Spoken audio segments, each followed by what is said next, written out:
I have been in the country about 40 hours now, so I consider myself a Nigerian expert. But Michael has made me work very, very hard since I got here, and he's been setting me out to do many media interviews. And all the journalists keep asking me the same question, which is, what do you think of Nigeria? How is it different than Canada? And of course, as I said, I've been here 40 hours, I have no idea. But there is 3 things I've noticed. Temperature, travel, and time are a little different here. Temperature, most of Canada, when you walk outside in January, my glasses fog up. Here too, but there it's because it's below 0. Here it's because it's so humid. So I've noticed that little difference. Travel is very different. My chauffeur, where's my driver here? There he is. I had my first experience of driving backwards down a highway yesterday. You never do that in Canada. So that was a good experience. And the third thing I've noticed that's a little different here is time. People say you're going to do this at 9 o'clock. What they really mean is sometime between 9 and 3 o'clock.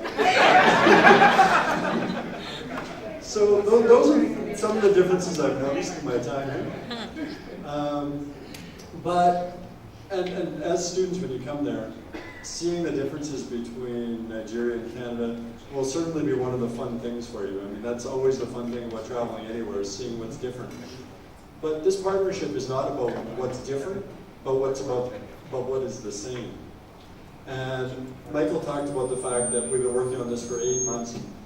And part of the reason we were interested in this from the outset is because what is the same is that level of support that the students get.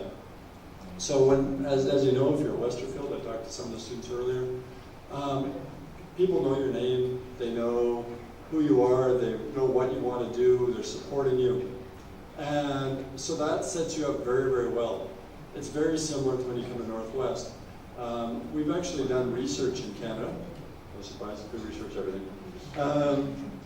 And what happens in the Canadian system is very, very common, particularly in British Columbia, is you do your first 2 years at college, and then you do your last 2 years at university. And the reason is because by doing those 2 years at a college first, you get more support, you get to live at home, and as a result, those students tend to do better in the university years.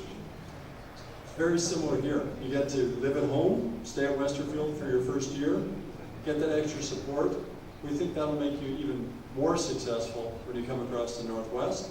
You're then going to have that level of support when you get to Northwest. And then when you go from Northwest, you can go to any university you want in Canada. But we think you're going to be very successful in doing that transition because you've had those 2 extra years of support before you do that. And I just want to give you a little example. Marc-Andre spoke about the welcoming environment in Canada. We've got 2 German students that are out of campus, among others. But of course, our staff and faculty know all of our students. And those 2 students, 3 or 4 days ago, I think 4 days ago now, they went for a drive. And they were trying to do like my friend here and drive backwards down the road, I guess, and they got stuck. And so they were about 20 kilometers from our town. So they decided to just hitchhike a ride back to town. So they hitchhiked a ride and got a ride back. And they asked the person driving them to drop them off at the police station because they thought they'd ask the police for the name of a tow truck company so they could get a tow truck to take them out of the ditch. But our police station closes at 5 o'clock, which tells you about the safety. We don't stay after 5, and so they got there about 5:30 and the police station was closed. So they were standing there on the step trying to figure out what to do, and they said, oh well, I'll just walk home and tomorrow we'll get the car. Some people drove by and saw them standing on the police station steps, and they right away phoned one of our lecturers and said, do you know that Nick and Laura are at the police station? And so the lecturer phoned them, because he of course has their phone number. So he picks up the phone and phones them and says, Nick, why are you at the police station? He goes, oh, I just got stuck. And he said, oh, okay, no problem. He said, well, tomorrow morning, 9 o'clock, I'll be at your house. I'll pick you up, I'll drive you out there, I'll pull your car out, and then you're fine. So they said, okay. So the next morning, 9 o'clock, the lecturer, before school, drives out, picks them up, drives them out, pulls their car out, comes back.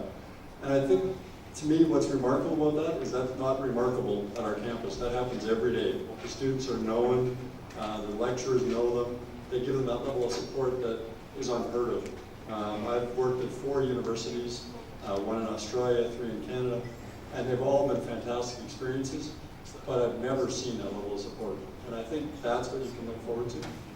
The other things that I would say that's maybe a bit unique about Northwest is we tend to do a lot of our learning outside.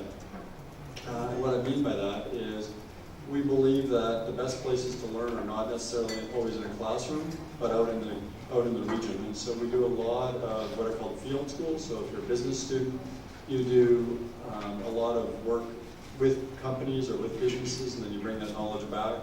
Or if you're a geology student, for instance, you'll go and camp inside of a glacier and actually study inside the glacier. Or if you're studying First Nations, you go out to a First Nations community. So we actually do these field schools, and it makes us very unique, even within Canada.